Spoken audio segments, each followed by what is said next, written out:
This is my favorite shop. Hello. Martin, I have 5 grandchildren. I want to buy violins for them. André Rieu, who built a fortune playing waltzes, just cancelled everything after a terrifying collapse. At 74, his body finally said no more. In Mexico City, fans got sent home, shows got cancelled, and now his son has taken control of his massive empire. The shocking truth: the man who performs 100 shows a year and owns 80 properties might be forced to retire, even though he swore he'd play until he was 140. His final concert in Maastricht could be his goodbye forever. André Rieu was born in Maastricht, Netherlands, in 1949 into a family where music was everything, but love was hard to find. His father was the conductor of the Maastricht Symphony Orchestra, a serious man who believed in discipline, not affection. André was the third of 6 children, and growing up, their home felt more like a military camp than a place for kids. Hugs and warmth were rare. His parents were strict Roman Catholics who believed in rules and silence. They didn't let friends visit. They didn't laugh much.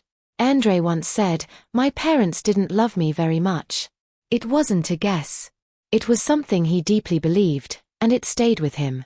From a young age, André's natural energy clashed with his parents' cold style.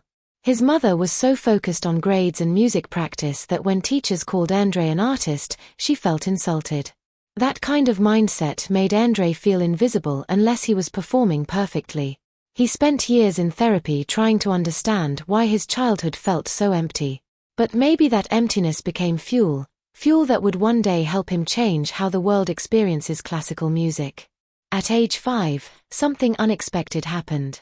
André fell in love, not with the violin, but with his violin teacher. She was 18, blonde, and beautiful. He could barely pay attention during lessons because he was so distracted by her. But that crush gave him a reason to pick up the instrument every day. He didn't care about scales or technique. He just wanted to copy the way she played. He watched her hands, her movements, her sound. And within weeks, while other kids were still struggling with basic notes, André had already figured out vibra, the emotional wobble in sound that makes music feel alive. That's what stuck with him, not perfection, emotion. As he grew older, the tension with his father only got worse. André didn't want to play stiff, serious classical music. He wanted to make it joyful, fun, alive. But to his father, that idea was an insult. When André told him he wanted to play waltzes, his father snapped, "I didn't educate you to do waltzes." It was a cold rejection. And things got even colder when André brought his future wife, Marjorie, home. Instead of welcoming her, his mother told her to leave and told André to go back to his clean room like a child. That was the final straw. He walked out with Marjorie and never looked back. From that day on, his parents never came to a single one of his concerts, not even when he was filling arenas all over the world. When his father died in 1992, he died without ever seeing what André had become. But behind all this rejection, André was forming a plan. While working in his father's orchestra, he started to notice something strange. Most of the musicians didn't seem to care about the music. They talked about the weather. They complained about pay. It was lifeless. But then, during the encores, something magical happened. The orchestra would play a Strauss waltz, and suddenly the audience came alive. People smiled. They hummed. The energy changed. That's when André knew this was the kind of music he wanted to play, not to impress critics, but to move people. One day, he played a soft serenade for a dying woman who hadn't opened her eyes in days. But as the music filled the room, she opened them. In that moment, André understood the true power of music. It wasn't about being perfect. It was about feeling. That's when the idea of starting his own orchestra started to grow. In 1978, at age 29, with his newborn son at home and little money to spare, André started small. He formed the Maastricht Salon Orchestra with just a handful of musicians. They played wherever they could: weddings, town halls, border towns near Germany and Belgium. They played old-fashioned waltzes and salon music that most people had forgotten. It wasn't glamorous. They weren't making much money. But André didn't care. He was doing what he loved. There was one night during a small performance when he played Franz Liszt's Gold and Silver Waltz. He poured his heart into it and felt something shift. It was like the music spoke back to him. That night, he decided this was his future. He didn't care if critics said it was cheesy. He didn't care if the elite laughed. He believed classical music could be joyful, and he wasn't going to stop until everyone else saw it too. In 1987, André Rieu found himself at a turning point. He was nearly 40 and had been leading the Maastricht Salon Orchestra for almost 10 years. But something felt off. The excitement was gone. The limits were clear. And the old format just wasn't enough anymore. He wanted something bigger. He didn't just want to play music, he wanted to create magic. The kind of joy and spectacle people once felt when Johann Strauss himself would play the violin. While conducting, moving his whole body with the rhythm, that energy, that fun, that sense of being alive, Rieu wanted to bring it back. But it wasn't an easy decision. Starting something new meant taking a massive risk. Hiring professional musicians meant real money, and he wasn't rich. Every musician he brought in meant more financial pressure on his own shoulders. Bookings were uncertain, and classical music wasn't exactly known for taking risks. Yet in his heart, he knew he had to try. On January 1, 1988, his new creation, the Johann Strauss Orchestra, had its first concert. It was small, just 12 musicians and a modest crowd, but something about it felt different. Rieu didn't follow the rules. He didn't dress the orchestra in the usual black. He didn't keep the stage quiet and formal. He brought in laughter, folk tunes, dramatic lighting, and theatrical flair. Critics didn't like it. They called it cheap and gimmicky. But the audience, they clapped, they smiled, they got involved. Rieu had found a spark, and he wasn't going to let it go. Then came the moment that changed everything. It was May 1995, during the Champions League final in Vienna. Ajax and Bayern Munich were battling it out, and at half-time, something unusual happened. Rieu and his orchestra stepped onto the pitch and performed Shostakovich's Waltz No. 2. The tune had become familiar to Dutch audiences because of a TV commercial, but no one expected what came next. The entire stadium, 50,000 football fans, started swaying, humming, and losing themselves in the music. It was unlike anything anyone had seen. Cameras broadcast the moment live to 300 million people across Europe. It wasn't just a halftime show, it was a cultural shockwave. In the weeks that followed, Rieu sold 200,000 CDs. The album Strauss & Company, which had been released the year before, suddenly exploded. It stayed at the top of the Dutch charts for 19 weeks straight, becoming the country's best-selling album of the entire decade. People who'd never cared about classical music were now buying his albums, going to his shows, and falling in love with waltzes. Music experts still talk about that football match as the moment André Rieu became more than just a violinist, he became a movement. But not everyone was thrilled. The classical music world hit back hard. They called him a fraud, said he was destroying tradition, and accused him of turning centuries-old music into a circus. In one brutal review, a famous conductor even called his performances musical pornography. The critics hated the colorful dresses, the stage jokes, the simplified arrangements, and the massive sets. Things got even more intense in 2008 when Rieu built a replica of Vienna's Schönbrunn Palace, fountains, ice rinks, horses, and all, just for a stage backdrop. It cost €34 million, and purists were horrified. Still, Rieu didn't back down. He believed music should belong to everyone, not just experts in concert halls. He wanted kids, parents, professors, cleaners, everyone, to enjoy the same music that used to be locked away behind stiff traditions. And the truth was hard to ignore, millions of fans loved him.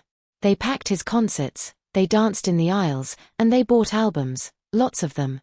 In 1994, Strauss & Company had already made waves. But after that 1995 performance, it went through the roof. In the Netherlands alone, it sold 750,000 copies within months.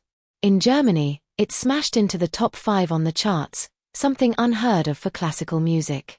By the time it peaked, it had sold over 3 million copies worldwide.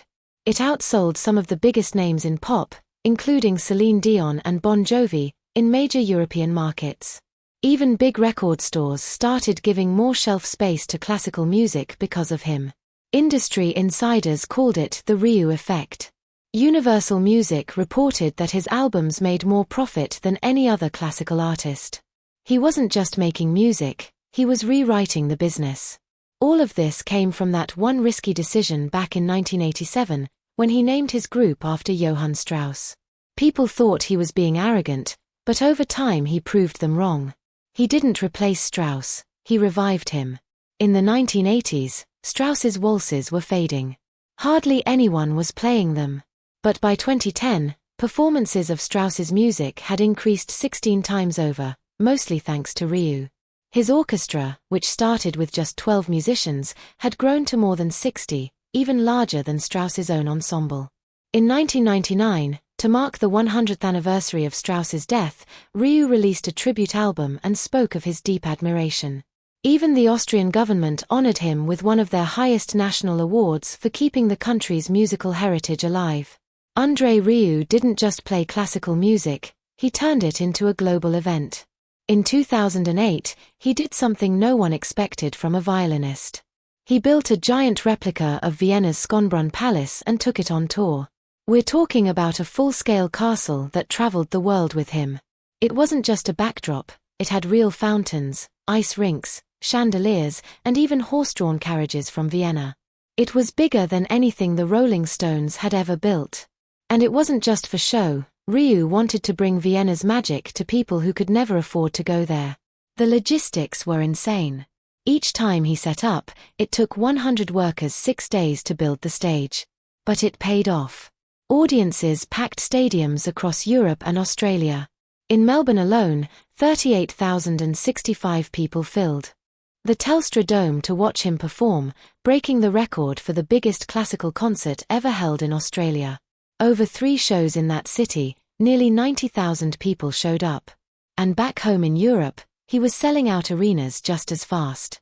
At one point in Australia, his DVDs were dominating the charts, holding 8 out of the top 10 spots. Only Pink and AC/DC managed to sneak in. This wasn't just a lucky streak. Rieu's concerts became so popular that he cracked the top 10 list of highest-grossing tours globally, rubbing shoulders with the likes of Madonna and the Police.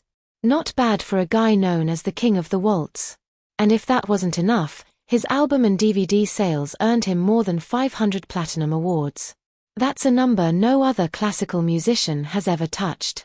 To mark the moment, Universal Music handed him a custom chrome violin trophy. They said his success was something they'd never seen in the world of music. But not everything was glitter and gold. In 2016, tragedy struck during what was supposed to be a joyful Christmas tour in the UK. Rieu's longtime trombonist Ruud Mex suffered a sudden cardiac arrest in his sleep while the orchestra was staying in Leeds. He had been with Rieu for over 2 decades. His wife, also a violinist in the orchestra, was by his side. They had 2 children back home. The moment hit the group like a punch to the chest. Rieu didn't hesitate. He cancelled the Nottingham show that night, and soon after he postponed the rest of the UK tour. London, Birmingham, Manchester, Glasgow, all gone from the calendar. Rieu called his orchestra a family, and he meant it. Many of them had been with him for more than 25 years. Losing one of their own right before Christmas was devastating. Mex was flown back to the Netherlands, where he passed away 5 days later. When Rieu finally returned to the UK in March, something had changed. The magic was still there, but the crowds were smaller. People remembered what happened in December, and so did he. André Rieu had spent decades enchanting the world with his music. But in March 2024, his return to Mexico City nearly broke him. At 74, he was still traveling the globe with the energy of a man half his age, until his body suddenly gave out. After just 2 performances, André collapsed from a brutal mix of jet lag, high altitude, and a nasty flu. Mexico City, sitting over 2,000 m above sea level, pushed him past the edge. Even his orchestra members were affected, dealing with nosebleeds and exhaustion. But for André, it was worse. He was feverish, dizzy, and felt like, in his own words, 100 years old. That night backstage, he called his wife and said something he'd never said before: "I don't want a first concert day like this anymore." It was the first time the unstoppable showman admitted he might need to slow down. The concerts were cancelled. 40,000 fans missed out. And the man who prided himself on never missing a performance had to go home. This wasn't just a one-time scare. André had been pushing through sickness for years. In 2010, he lost his balance due to a viral infection in his inner ear, which derailed his tour and took months to recover from. He even performed with a high fever in 2019. He never let anyone see the pain. But Mexico was different. His legs shook. He thought he couldn't hold on. And this time, he said it out loud. Once back home in MRI, he made it clear he wasn't going to torture himself anymore. His son Pierre, who had already taken over most of the business responsibilities, now took a step further. He started changing the way tours were planned.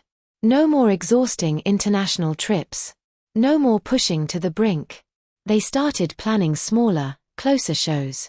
Europe only, maybe, probably never again. Pierre had become more than a business manager. He was now the one keeping his father safe. Over the years, he had slowly taken the weight off André's shoulders, handling logistics, the crew, and keeping everything running smoothly. André used to want control over every little thing. Now he trusted Pierre completely. The bond between them had grown stronger after every close call, after every health scare. And behind the scenes, Pierre had become the one steering the ship, making sure his father could still do what he loved, but without risking his life to do it. But André's journey hasn't only been about health scares and musical highs. In 2015, he faced an unexpected controversy that had nothing to do with music. During one of his famous summer concerts in Maastricht, 11 children from a Romanian music group took the stage. They were part of an ensemble led by pan flute legend Georg Zamfir. Everything seemed fine, until Dutch authorities slapped André with a massive fine, claiming the kids had performed past the legal working hours for minors. €236,000, later reduced, but still one of the largest cultural fines in Dutch history. André's team fought back. They said the children didn't actually perform past 11 p.m. They just came back on stage to wave during the curtain call. And technically, those kids were under Zamfir's direction, not André's. It took 2 years of court battles, but in the end, the court agreed with him. He wasn't their employer. The fine was thrown out. Still, the case raised eyebrows, and for some critics, it left a mark on his reputation. Despite these shadows, André Rieu never lost his connection with people. In 2019, when a band of mentally disabled musicians had all their instruments stolen, André didn't hesitate. He read about it in the newspaper and offered to replace everything, €20,000 worth of gear, just like that. No PR stunt, no big announcement, just kindness. And when Notre Dame Cathedral went up in flames, he offered 700 tons of steel for its restoration. Quiet gestures that revealed a side of him that didn't always make headlines. Then there's his precious Stradivarius. At one point, financial troubles nearly forced him to sell it. He listed it for an absurd price just to keep it safe, and when things got better, he took it off the market. That violin isn't just wood and strings, it's part of him. He now plays a rare 1732 model and sends it twice a year to Vienna for maintenance. A master craftsman disassembles it, varnishes it, and makes sure it stays perfect. It's guarded like treasure on every tour. André Rieu might be the face of the world's most joyful orchestra, but behind the smiling violinist is a quiet empire held together by family and a few surprising secrets. It all starts with his wife, Marjorie. Most fans see her as just André's partner in life, but she's something more, something hidden. For decades, she's been writing songs for the orchestra without ever taking credit. Her work lives in the music, not in the spotlight. While André became the star, Marjorie stayed in the background, shaping the sound, guiding the vision, and pushing him to create something new when the old world of classical music no longer excited him. She was also the one who pushed for one of the boldest moves the couple ever made, buying a centuries-old castle. The call came out of nowhere. They were on vacation when their accountant told them a piece of the 15th century Mers castle was up for sale. Marjorie didn't hesitate. "Sell more records," she said. And just like that, the Rieu family bought it. It wasn't just a home. It became the headquarters of the entire Rieu operation. André turned the dark, cold rooms into a warm, bright fantasy land. He did the designing himself, mixing Austrian, Bavarian, and Venetian styles. The castle is now part office, part performance space, part dream. And deep inside, you can still hear the echoes of music and the whispers of family decisions that shaped the empire.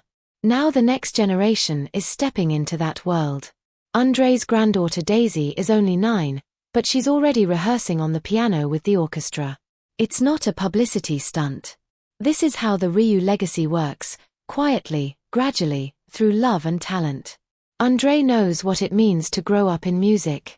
He lived it, and now Daisy is living it too, just like her father Pierre did years ago when he moved from behind-the-scenes work to becoming the orchestra's business director. The Rieu family doesn't force their children into the spotlight.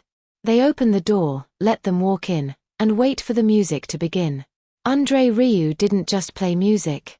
He tore down everything that made classical concerts feel like cold, distant rituals.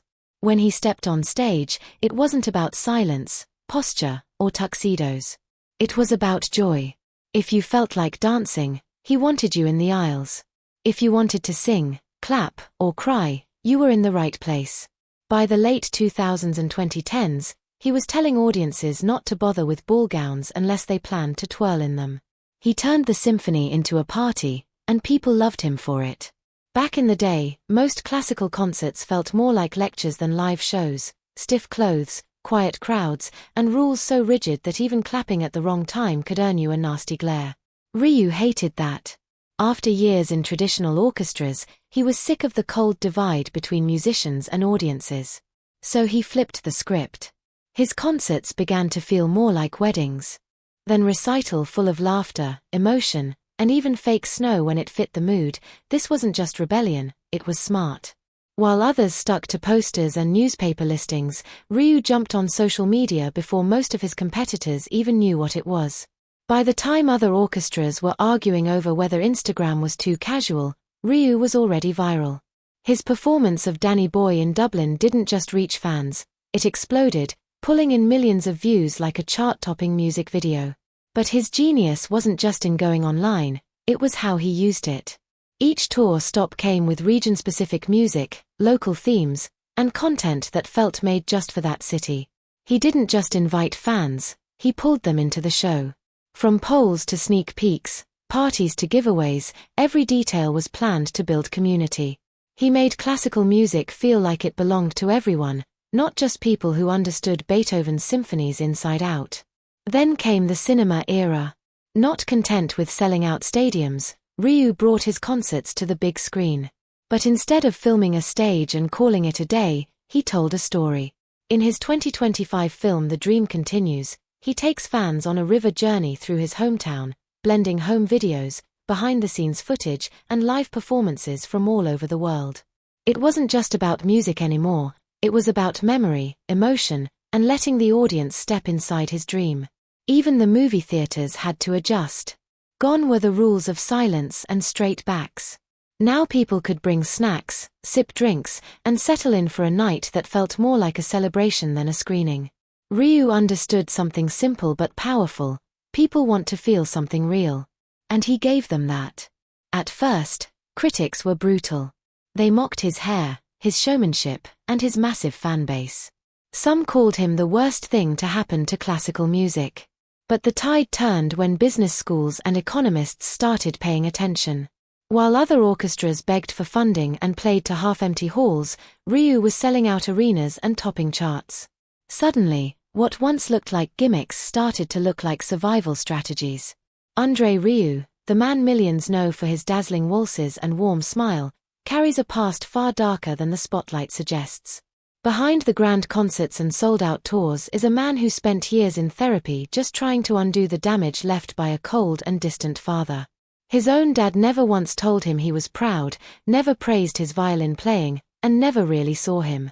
The pain ran so deep, André even skipped his father's funeral. As a young man, he watched his brother flee to another country just to escape the same emotional storm. But therapy gave André a way forward, even if the scars still linger. Offstage, André's world is surprisingly quiet and practical.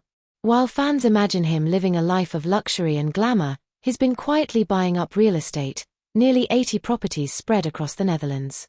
It started after a major financial crisis that almost wiped him out. At one point, everything he owned, including his Stradivarius violin, was on the line.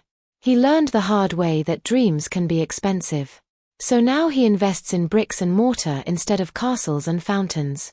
That experience changed him. It made him cautious, even when his stage persona still sparkled. Now, as he approaches his 75th birthday, André is planning something massive, maybe even one last big hurrah. He'll return to Maastricht, his hometown, for a concert series that feels more like a farewell than a celebration. His health has already thrown warning signs with cancelled shows and concerns about how much longer he can keep going. But he's not ready to say goodbye.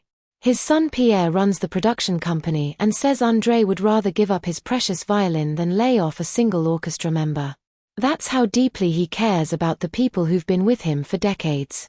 And yet, when anyone brings up retirement, André just laughs it off.